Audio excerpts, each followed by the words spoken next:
Today we're going to be starting our weaving on our plate. You're going to need a few things. You will need your painted plate. You will need this stencil, which you have one per table. You will need 5 lengths of yarn, 5 arm lengths of yarn, a Sharpie, scissors, and tape at your table. So let me explain how you're going to get 5 arm lengths of yarn.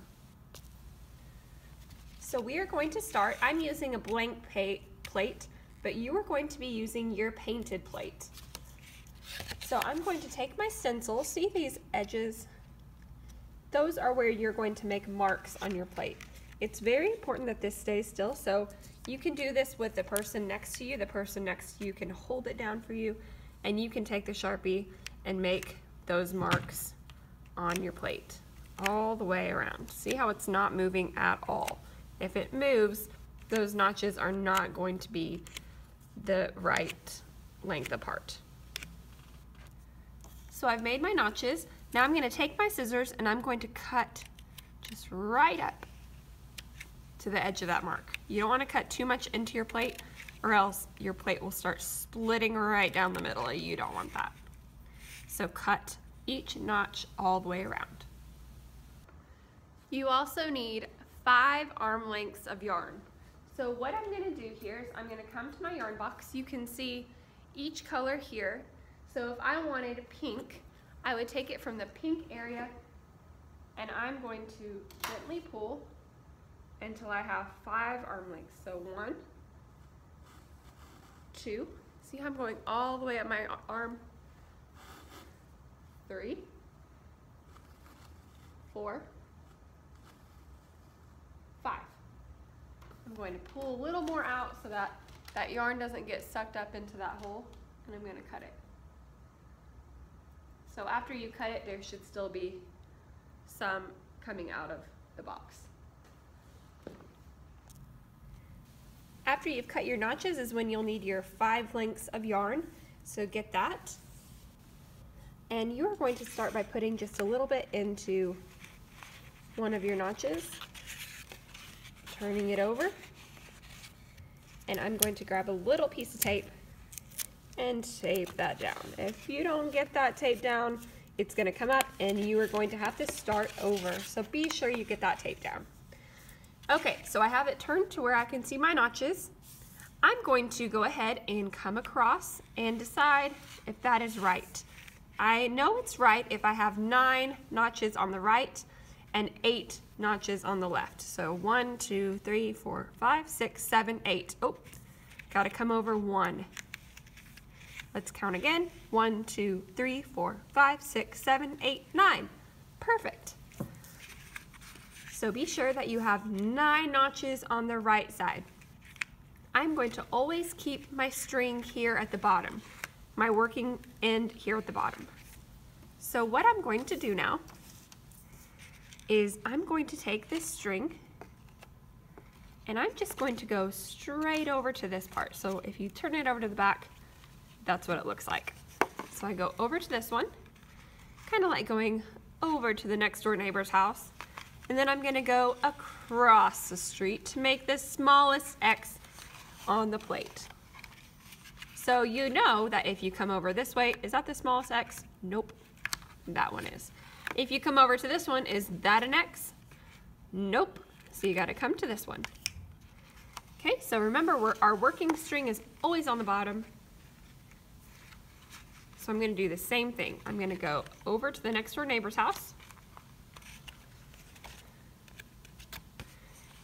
and over the street, across the street to make the next smallest X.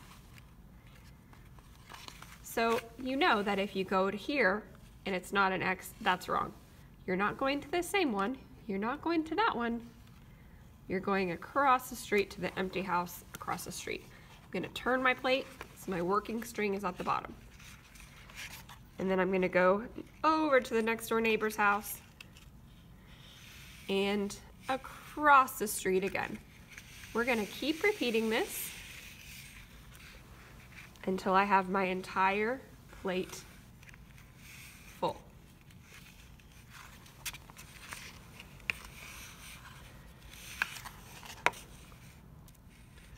as you get to the end of this process, you're going to find that, oh, I've got one neighbor left.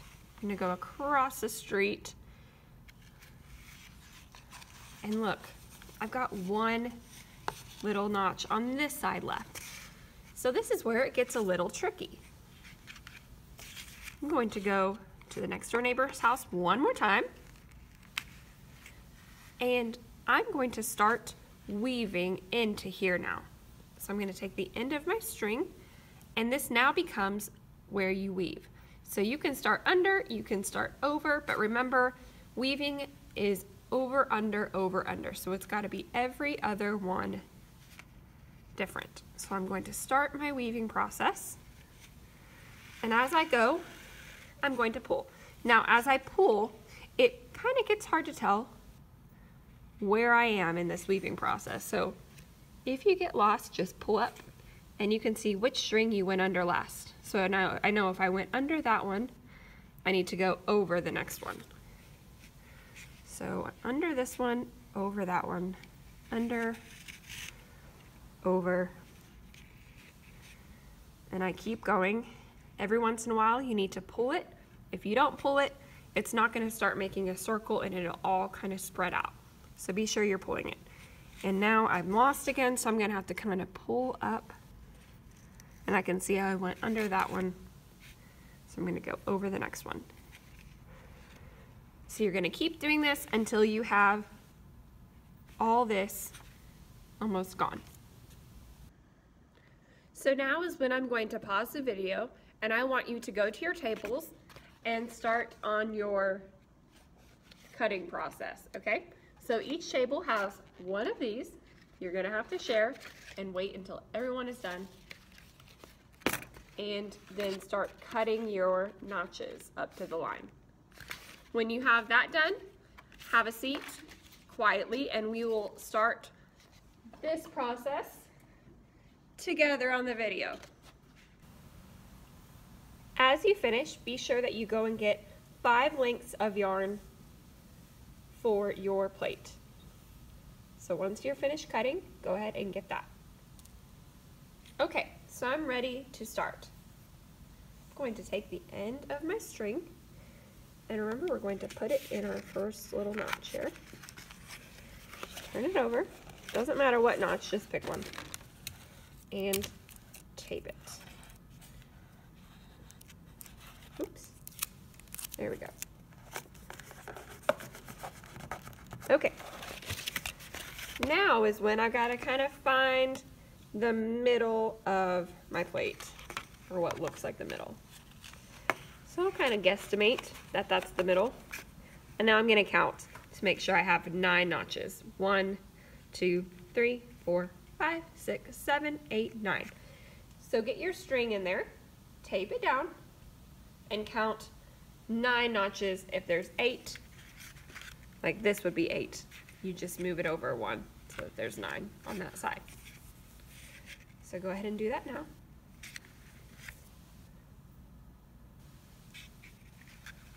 Okay. So remember, I'm going to start by going over to the next door neighbor's house. This house has kicked me out. He says, not in my house, get out. So I'm going over to the next house.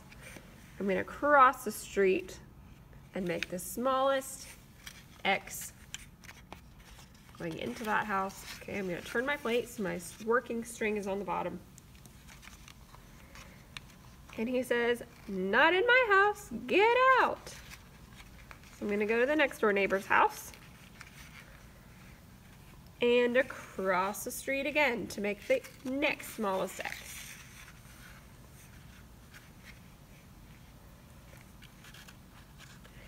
We're going to the neighbor's house again, and we're going to cross the street again. And you just keep repeating that, turning the plate as you go so that your working string is on the bottom. The back of your plate should just have these little pieces where they've gone over to the next door neighbor. If your pieces are going across, that's using too much string, you're going to run out of string. So be sure that you are doing this the correct way.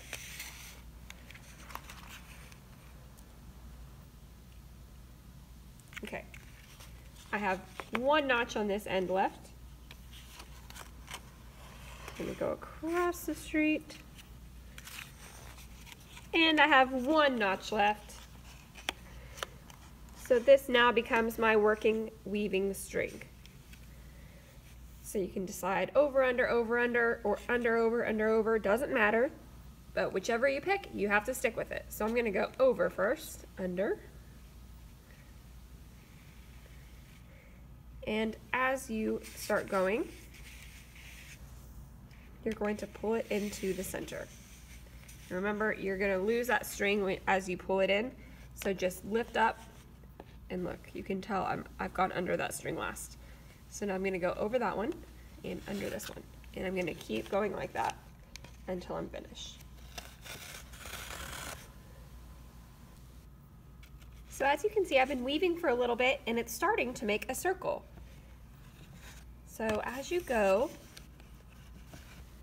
look, that string kind of gets separated from the circle, so that's when I have to pull it a little tight so that all kind of tightens up in there.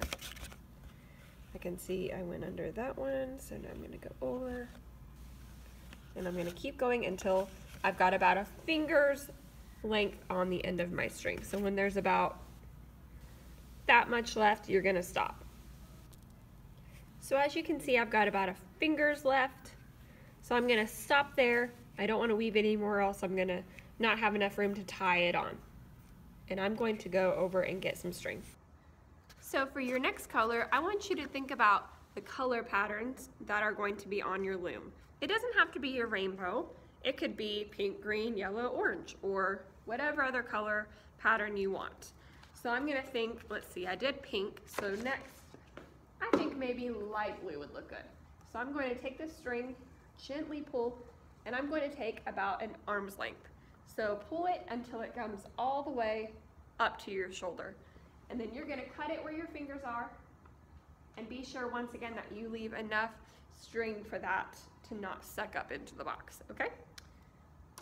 So as you finish with the end of your string, we're going to tie this onto that little finger end. So I've got my string, and I'm going to tie this. Actually, you know what? This knot would work a little bit better. So I'm going to put these together, and I'm going to tie it in a knot. So I'm going to make a loop and push that string through my loop. And then I'm going to pull it as tight as it'll go. If you want to go ahead and cut that, you can, or you can just wait until the end and see if you can find any ends that need to be cut. You just don't want to cut it too much to where they break. And I'm going to just keep weaving, and eventually it'll weave into that color. So it'll start turning blue. So I cut off my knot, and I'm going to make sure that that knot gets pushed under there. So I want my weave to go over that knot so that as you continue, it doesn't show. So you're going to continue adding colors until class is over. If you have any questions, feel free to ask. Have fun with this, guys.